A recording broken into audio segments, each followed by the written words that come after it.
Hello student, welcome to my class. Today I am going to take class 9 political science. It is chapter 3 and the name of the chapter is constitutional design. So let's proceed. तो इस chapter में basically हम पढ़ने वाले हैं constitution के बारे में और कॉन्स्टिट्यूशन के इम्पोर्टेंस के बारे में।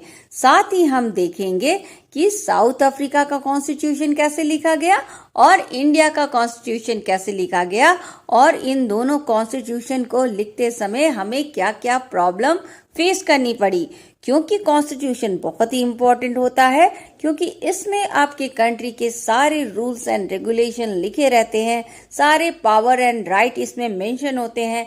इसीलिए कॉन्स्टिट्यूशन को पढ़ना काफी इम्पोर्टेंट होता है। तो चलिए स्टार्ट करते हैं ये चैप्टर। सबसे पहले हम इसमें पढ़ेंगे साउथ अफ्रीका के बारे में। तो साउथ अफ्रीका को जानने से पहले आपके लिए ये बहुत ज़रूरी है कि आप एपार्थाइड के बारे में जान लो। क्या होता है ये एपार्थाइड? एपार्थाइड रेशियल डिस्क्रिमिनेशन होता है। जब आप अपने बॉडी के स्किन कलर के बेसिस में डिस्क्रिमिनेशन करने लगते हो, भेदभाव करने लगते हो कि ब्लैक स्किन के लोग इंफीरियर हैं और वाइट स्किन के लोग सुपीरियर हैं, तो जब आप इस तरह का डिस्क्रिमिनेशन करते हो तो उसे कहा जाता है रेशियल डिस्क्रिमिनेशन। तो जब रेशियल डिस्क्रिमिनेशन होता है, साथ साथ आप उस इंसान के साथ सेग्रीगेशन पॉलिसी फॉलो करते हो, यानी उसको अलग रखते हो, उसको इकोनॉमिक एंड पॉलिटिकल राइट्स नहीं देते, उनको इकोनॉमिकल एंड पॉलिटिकल लेवल पर भी डिस्क्रिमिनेशन करते हो। और ये बेसिकली कौन करता था? ये यूरोपियन करते थे नॉन यूरोपियन के साथ, क्योंकि यूरोपियन थे वाइट कलर स्किन के और जो नॉन यूरोपियन थे वो उनके कंपेरेटिवली ब्लैक थे। तो वो जब ये पॉलिसी फॉलो करते थे तो इसे कहा जाता था एपार्थाइड, जो कि साउथ अफ्रीका में बहुत ज़्यादा फॉलो होता था और इसके वजह से ब्लैक लोग काफ़ी सफ़र करते थे। तो वहाँ के ब्लैक लोग इस एपार्थाइड रीजन में रहकर किस तरह से सफ़र कर रहे थे, पहले वो देखते हैं। तो वहाँ के जो ब्लैक थे वो वाइट लोगों के वजह से काफ़ी ज़्यादा डिस्क्रिमिनेटेड होते थे। वो वाइट लोगों के प्लेस में एंटर तक नहीं कर सकते थे, रहना तो दूर की बात है। यहाँ तक कि किसी वाइट रीजन में ये भी ऑर्डर था कि ब्लैक्स को देखते ही गोली मार दो। इनके साथ इतना ज़्यादा सेग्रीगेशन पॉलिसी फॉलो करता था, इतना ज़्यादा उन्हें अलग रखा जाता था कि वाइट लोगों के स्कूल अलग होते थे, ब्लैक लोगों के स्कूल अलग होते थे, वाइट लोगों के पार्क अलग होते थे, ब्लैक लोगों के पार्क अलग होते थे, उनके ट्रांसपोर्ट सिस्टम भी अलग अलग होते थे, यहाँ तक कि उनके टॉयलेट्स और सी के बीचेस भी अलग अलग हुआ करते थे। यहाँ तक कि इन लोगों ने चर्च को भी नहीं छोड़ा। चर्च भी ब्लैक एंड वाइट के सेपरेट हुआ करते थे, यानी ब्लैक का चर्च कुछ और होता था और वाइट का चर्च कुछ और माना जाता था। ब्लैक लोग कोई भी ऑर्गेनाइजेशन फॉर्म नहीं कर सकते थे और इस डिस्क्रिमिनेशन के अगेंस्ट, इस सेग्रीगेशन के अगेंस्ट कुछ भी प्रोटेस्ट नहीं कर सकते थे, आवाज नहीं उठा सकते थे। और मान लो अगर वो आवाज़ उठाते भी थे, ऑर्गेनाइजेशन फॉर्म करके प्रोटेस्ट करते भी थे, तो उन्हें बहुत ज़्यादा सताया जाता था, उनको जेल भेज दिया जाता था और कभी कभी उनको जान से भी मार दिया जाता था। ऐसा ही हुआ था नेल्सन मंडेला के साथ, जिन्होंने ऑर्गेनाइजेशन फॉर्म करके जब प्रोटेस्ट करने के लिए अपनी आवाज़ उठाई तो उनको जेल में डाल दिया गया। और बाद में जब अब साउथ अफ्रीका को इंडिपेंडेंस मिल गया तो इनको रिलीज किया गया और तब ये वहाँ के हेड बने। तो ऐसे में जब उनके साथ इतना ज़्यादा सेग्रीगेशन, डिफ्रेंसिएशन हो रहा था, तब वहाँ पे ANC यानी अफ्रीकन नेशनल कांग्रेस फॉर्म होती है। जैसे इंडिया को इंडिपेंडेंस दिलाने के लिए इंडियन नेशनल कांग्रेस फॉर्मेशन हुआ था, वैसे ही वहाँ इंडिपेंडेंस दिलाने के लिए, उनके लिए लड़ने के लिए, उनके हक की बातें करने के लिए अफ्रीकन नेशनल कांग्रेस का फॉर्मेशन होता है। और फिर वाइट पीपुल्स के खिलाफ ये ब्लैक उनके खिलाफ जंग लड़ने लगते हैं, यहाँ तक कि ये कुछ वाइट्स लोग भी थे जो ब्लैक्स को सपोर्ट कर रहे थे, क्योंकि उन्हें बुरा लग रहा था कि ब्लैक्स के साथ इतना भेदभाव हो रहा है। तो कुछ वाइट्स लोग भी इस ऑर्गेनाइजेशन को ज्वाइन कर लेते हैं और ब्लैक्स के लिए लड़ते हैं। और काफी लंबे समय तक लड़ाई करने के बाद, बहुत ज्यादा स्ट्रगल करने के बाद, एट द एंड ब्लैक लोगों को व्हाइट लोगों से इंडिपेंडेंस मिल जाता है। तो जब उनको इंडिपेंडेंस मिल जाता है तब वो एक डेमोक्रेटिक कंट्री को एस्टैब्लिश करते हैं और अपना कॉन्स्टिट्यूशन लिखते हैं। तो जब वो अपना कॉन्स्टिट्यूशन लिखते हैं तब उनको अपना कॉन्स्टिट्यूशन लिखते समय कई प्रॉब्लम फेस करने पड़ते हैं। तो क्या क्या प्रॉब्लम था उनको फेस करना, क्या क्या प्रॉब्लम वो फेस करे जब वो कॉन्स्टिट्यूशन लिखे? अब ऐसा था कि जिन लोगों ने एक्सप्लॉयटेशन किया और जिन लोगों का एक्सप्लॉयटेशन हुआ, अब उन दोनों को एक साथ मिल करके एक ही कंट्री में रहना था। दूसरा, दोनों को ही एक दूसरे पे बिल्कुल भी ट्रस्ट नहीं था, भरोसा बिल्कुल भी एक दूसरे पे नहीं करते थे। व्हाइट को ऐसा लग रहा था कि हमने इनके साथ एक्सप्लॉयटेशन किया है, इनका सेग्रीगेशन किया है, इनके साथ डिस्क्रिमिनेशन किया है, तो ब्लैक लोग जरूर हमसे बदला लेंगे। और ब्लैक लोगों को लग रहा था कि ये व्हाइट लोग फिर से कोई चाल चलेंगे और फिर से हमें अपने अंडर कंट्रोल कर लेंगे और फिर से हमारे ऊपर रूल करने लगेंगे। एक तरफ ब्लैक लोगों को मेजॉरिटी रूल चाहिए थी, यानी कि जिसकी भी मेजॉरिटी हो, जिसको भी मेजॉरिटी वोट मिले, क्योंकि ब्लैक लोगों की ही एक्चुअली वहां मेजॉरिटी थी, तो जिसकी भी मेजॉरिटी हो, जिसको भी मेजॉरिटी वोट मिले, वही इस कंट्री में रूल करे और कोई भी डिस्क्रिमिनेशन ना हो, पूरी तरह से इक्वालिटी हो। दूसरी तरफ व्हाइट चाहते थे कि उनकी राइट्स, उनकी प्रॉपर्टी, उनके प्रिविलेज को कोई उनसे छीन ना सके। यानी क्या था, ये ब्लैक के डिमांड्स और व्हाइट के डिमांड्स एक दूसरे से कॉन्ट्राडिक्टरी थे, एक दूसरे के अगेंस्ट थे। अगर ब्लैक को मेजॉरिटी रूल्स दिया जाता, इक्वालिटी लाई जाती, कोई डिस्क्रिमिनेशन नहीं होता, तो व्हाइट के प्रिविलेजेस देना नामुमकिन था, व्हाइट की प्रॉपर्टी की रक्षा करना नामुमकिन था। और अगर व्हाइट को प्रिविलेजेस देते और उनको उनकी प्रॉपर्टी को टच नहीं करते, तो ब्लैक के साथ हो रहे डिस्क्रिमिनेशन को हटाना बहुत मुश्किल था। तो ऐसे सिचुएशन में उनके लिए नया कॉन्स्टिट्यूशन लिखना बहुत ही बड़ा चैलेंज था। मगर फिर भी अफ्रीकन लोगों ने ये चैलेंज लिया और साउथ अफ्रीका में एक नया कॉन्स्टिट्यूशन लिखा गया। और उस कॉन्स्टिट्यूशन के प्रियम्बल में जो लिखा गया वो अब हम डिस्कस करेंगे। प्रियम्बल क्या होता है? प्रियम्बल बेसिकली वो इंट्रोडक्शन पैराग्राफ होता है कॉन्स्टिट्यूशन का, जो कॉन्स्टिट्यूशन की डायरेक्शन बताता है, जो बताता है कि कॉन्स्टिट्यूशन किस डायरेक्शन में गई। तो अफ्रीका के प्रियम्बल में लिखा था कि हम 2 साल तक ब्लैक एंड व्हाइट मिल करके बातें करें, डिस्कस किया, हम लोगों एक साथ बैठे, कुछ कई बातों पे हम एक साथ लड़े भी, मगर एट द एंड हमने एक अच्छा कॉन्स्टिट्यूशन तैयार किया जिसमें हमने पब्लिक को बेसिक राइट्स और इक्वालिटी दी। और फिर हमने इस कॉन्स्टिट्यूशन को बनाते समय हर एक को सुना, इर्रिस्पेक्टिव कि उसका पास्ट कैसा था, उसका पास जैसा भी था, अच्छा था या बुरा था, उसको बोलने का मौका दिया गया, उसको सुना गया। और सबको सुनने के बाद ही कंक्लूजन आया और एक कॉन्स्टिट्यूशन तैयार की गई जिसको सबने एक्सेप्ट कर लिया। तो एट द एंड ब्लैक लोगों ने व्हाइट लोगों को माफ कर दिया और ब्लैक एंड व्हाइट फिर से खुशी खुशी एक साथ मिल करके साउथ अफ्रीका में रहने लग गए। अब इसके बाद हम देखेंगे कि कॉन्स्टिट्यूशन क्यों प्रिपेयर किया जाता है, क्यों ये कॉन्स्टिट्यूशन इम्पोर्टेंट है।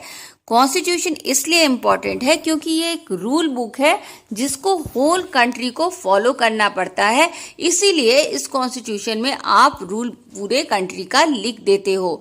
इससे क्या होता है, जब आप रूल को लिख देते हो तो ट्रस्ट फैक्टर डेवलप हो जाता है, लोग एक दूसरे पे ट्रस्ट करने लगते हैं क्योंकि अब कोई भी कंफ्यूजन नहीं रहता और लोग एक दूसरे पे ट्रस्ट हो जाता है, भरोसा हो जाता है कि हाँ भैया अब हमारा डाइवर्सिटी प्रिजर्व्ड है, अब हमारे कल्चर को कोई भी हर्ट नहीं करेगा। तो इस तरह का जो ट्रस्ट फैक्टर है वो आपका कॉन्स्टिट्यूशन लिखने के बाद मेंटेन हो जाता है।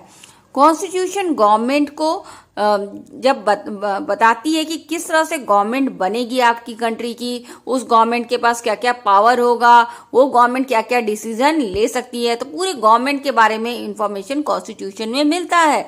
साथ में कॉन्स्टिट्यूशन में आपकी सिटीजन का क्या क्या राइट है, सिटीजन के क्या क्या लिमिटेशन है, गवर्नमेंट का क्या क्या राइट है और गवर्नमेंट के क्या क्या लिमिटेशन है, ये सब आपको कॉन्स्टिट्यूशन में मिल जाएगा देखने के लिए। कॉन्स्टिट्यूशन हमें हेल्प करता है कि हम बेटर सोसाइटी, बेटर गवर्नमेंट और बेटर कंट्री का निर्माण करें। तो डेमोक्रेटिक कंट्री में कॉन्स्टिट्यूशन बहुत ही जरूरी है। हर डेमोक्रेटिक कंट्री में आपको कॉन्स्टिट्यूशन देखने को मिल जाएंगे, मगर ये कोई जरूरी नहीं कि जिस कंट्री में भी कॉन्स्टिट्यूशन है उस कंट्री में डेमोक्रेटिक गवर्नमेंट भी हो।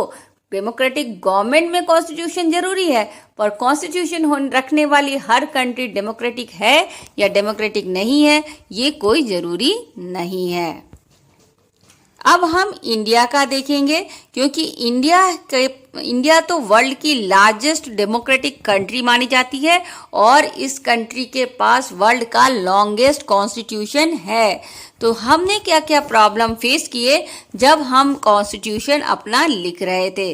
तो जब हम अपना कॉन्स्टिट्यूशन लिख रहे थे तो सबसे बड़ा जो चैलेंज और प्रॉब्लम हमारे पास था वो ये था कि हमें एक कॉन्स्टिट्यूशन लिखनी थी उस कंट्री के लिए जिस कंट्री में इतनी ज़्यादा डाइवर्सिटी, इतनी ज़्यादा कल्चरल वैरायटी प्रेजेंट है, इतना ज़्यादा डिफरेंट कल्चर, डिफरेंट ट्रेडिशन है, डिफरेंट हिस्ट्री है। तो ऐसी कंट्री के लिए एक कॉन्स्टिट्यूशन लिखना भी बहुत बड़ा चैलेंज था, क्योंकि अगर आप ध्यान से अपनी कंट्री को देखोगे तो आपके एक ही कंट्री में छोटी छोटी कई कंट्री आपको देखने को मिल जाएगी। किसी स्टेट का कल्चर दूसरे स्टेट के कल्चर से बिल्कुल ही इतना अलग है जैसे लगता है कि दो छोटी छोटी डिफरेंट टाइप्स की कंट्री है। आपका बंगाल का कल्चर, जम्मू कश्मीर का कल्चर, तमिलनाडु का कल्चर, नॉर्थ ईस्टर्न स्टेट का कल्चर, सबका कल्चर एक दूसरे से काफी अलग है। तो इतनी ज्यादा डाइवर्सिटी वाले कंट्री के लिए एक कॉन्स्टिट्यूशन लिखना भी बहुत बड़ा चैलेंज था। साथ में जब हमें इंडिपेंडेंस मिला तो हमें इंडिपेंडेंस पार्टीशन के साथ मिला। हमारा इंडिपेंडेंस के बाद इंडिया पाकिस्तान का पार्टीशन हुआ था। उस पार्टीशन में 10 लाख लोगों ने अपनी जान गंवा दी थी और काफ़ी ज़्यादा पीस हमारे कंट्री का डिस्टर्ब हो चुका था। लोगों में बहुत ज़्यादा अनट्रस्ट हो गया था। एक लोग दूसरे लोगों पे ट्रस्ट करने से पहले डर रहे थे।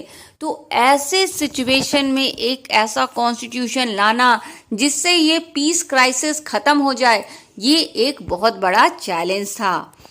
थर्ड पॉइंट ये था कि जब ब्रिटिश ने हमें इंडिपेंडेंस दिया तो ये कहा कि जिसको जहां जाना है वो जा सकता है, जिसे इंडिया में रहना है वो इंडिया में रहे, जिसे पाकिस्तान जाना है वो पाकिस्तान में जाए और जिसको इंडिपेंडेंट नेशन बनाना है वो इंडिपेंडेंट नेशन बना सकता है। तो ऐसे सिचुएशन में एक बड़े कंट्री को कंस्ट्रक्ट करना, सारे प्रिंसली स्टेट को कन्विंस करना कि वो इंडिया को ज्वाइन करे, उनको भरोसा दिलाना कॉन्स्टिट्यूशन के थ्रू, ये बहुत बड़ा चैलेंज था। इसके अलावा हमारी कॉन्स्टिट्यूशन के थ्रू हमें कंट्री में इक्वालिटी लानी थी। उस कंट्री में इक्वालिटी लानी थी जिसकी कंट्री के सोसाइटी में बहुत ही ज़्यादा इनइक्वालिटी थी। हमारे कंट्री में एक रिलीजन के लोग दूसरे रिलीजन के लोगों को इक्वल नहीं समझते थे। कास्ट में इतनी इनइक्वालिटी थी, अपर कास्ट, लोअर कास्ट। उसके बाद आपका रिच एंड पुअर के बीच में इनइक्वालिटी थी, एजुकेटेड अनएजुकेटेड के बीच में इनइक्वालिटी थी, मैन एंड वुमेन के बीच में इनइक्वालिटी थी।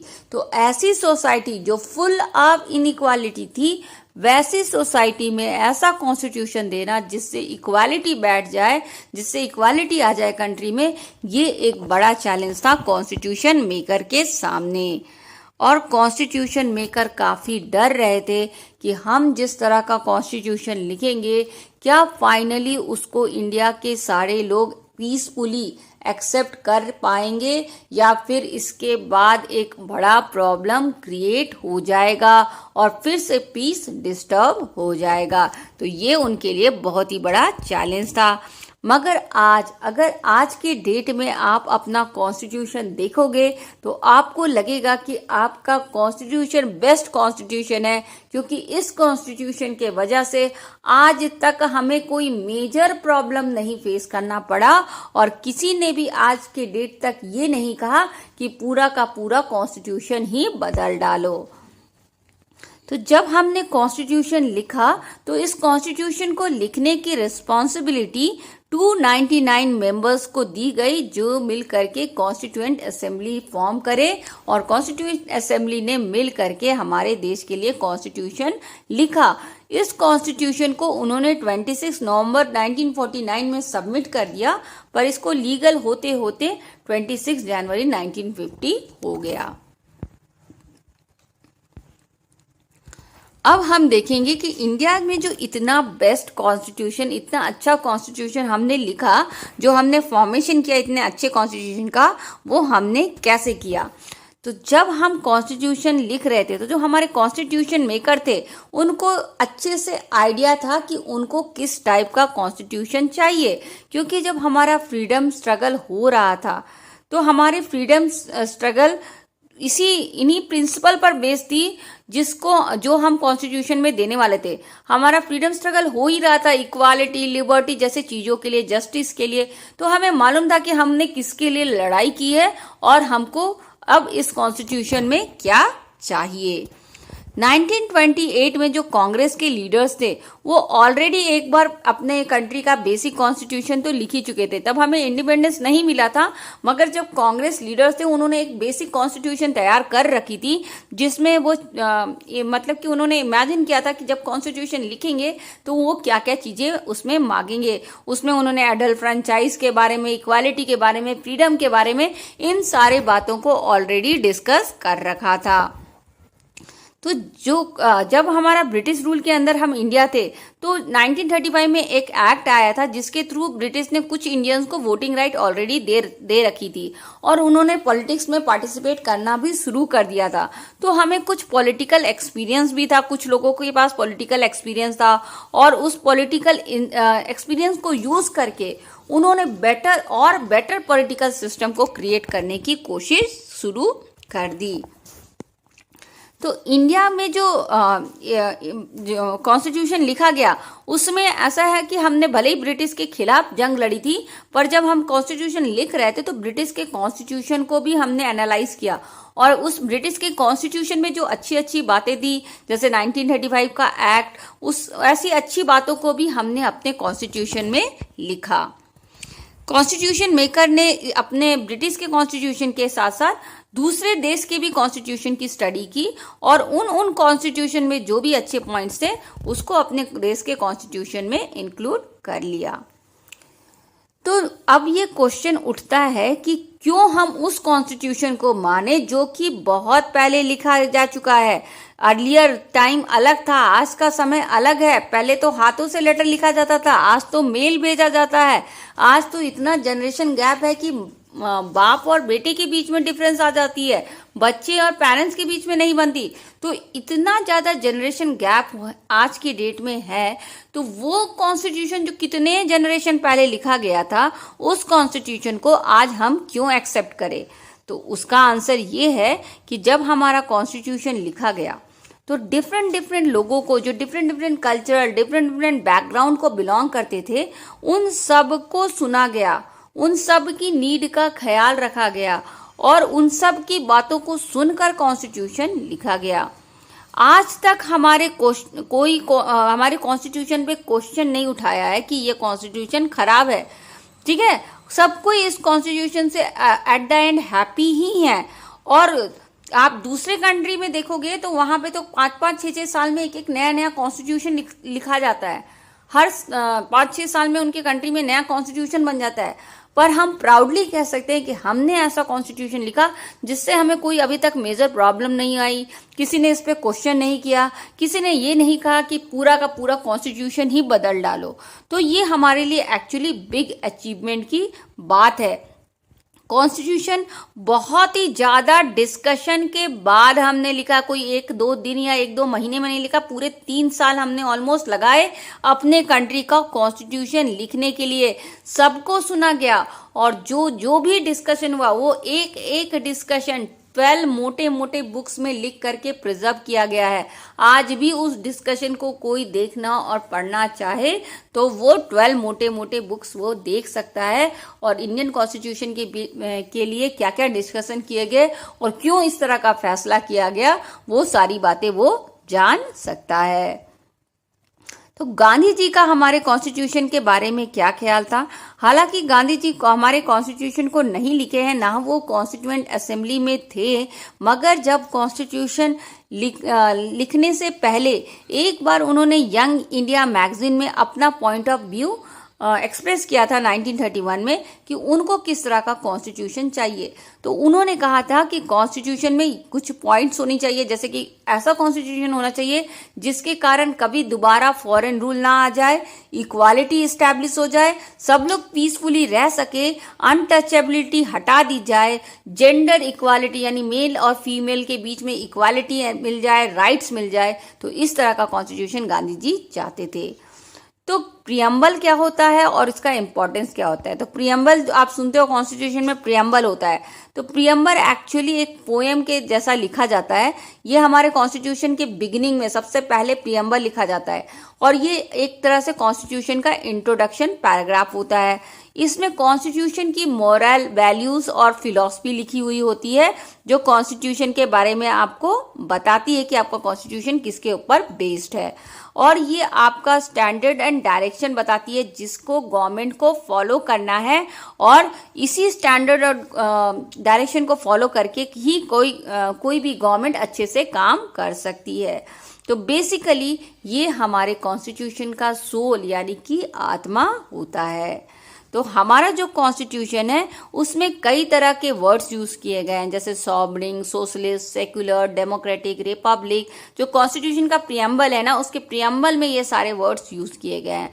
तो ये जो वर्ड्स है ये बहुत इंपॉर्टेंट है और इसका मीनिंग भी लिखा हुआ है आपके बुक में, और इसको आई रिकमेंड कि आप इसको जरूर पढ़ ले क्योंकि इसे पढ़ना बहुत ही जरूरी है। तो आप देख सकते हो, ये आपके बुक में भी दिया होगा कि किस तरह से आपका जो कॉन्स्टिट्यूशन है उसका प्रियम्बल लिखा गया है। उसके प्रियम्बल में लिखा गया है कि we the people of India से स्टार्ट होता है। तो we the people of India का मतलब क्या होता है? फिर देखिए सॉवरेन, सोशलिस्ट, ये सबको हाईलाइट कर रखा है। तो ये सारे वर्ड्स का मीनिंग क्या होता है, ये सारे मीनिंग्स आपके बुक में दिए हैं। एक्चुअली ये सारे मीनिंग्स आपको पढ़ना जरूरी है। ये सारे मीनिंग आपको यहाँ पे मिल जाएंगे। We the people of India का मतलब होता है जैसे कि हम कंट्री के पब्लिक, ठीक है, हम पब्लिक मतलब ये कॉन्स्टिट्यूशन हमने लिखा है, हमारी पब्लिक ने लिखा है, इंडिया की पब्लिक ने लिखा है। क्योंकि जब हम कॉन्स्टिट्यूशन लिखे थे, कॉन्स्टिट्यूएंट जो असेंबली के जो मेंबर थे वो डायरेक्ट इलेक्शन के थ्रू तो नहीं पर इनडायरेक्ट इलेक्शन के थ्रू ही पब्लिक ने चूज किया था।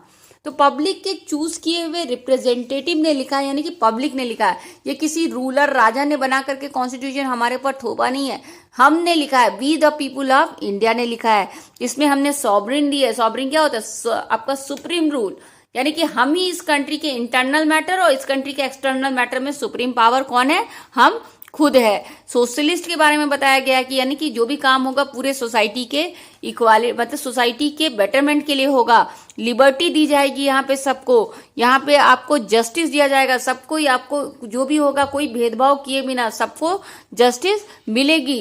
रिपब्लिक है, यानी पब्लिक के द्वारा चुने गए लीडर्स को ही गवर्नमेंट का पावर दिया जाएगा। साथ में सेक्युलर है, यानी कि रिलीजन के बेसिस पे कोई भेदभाव नहीं किया जाएगा।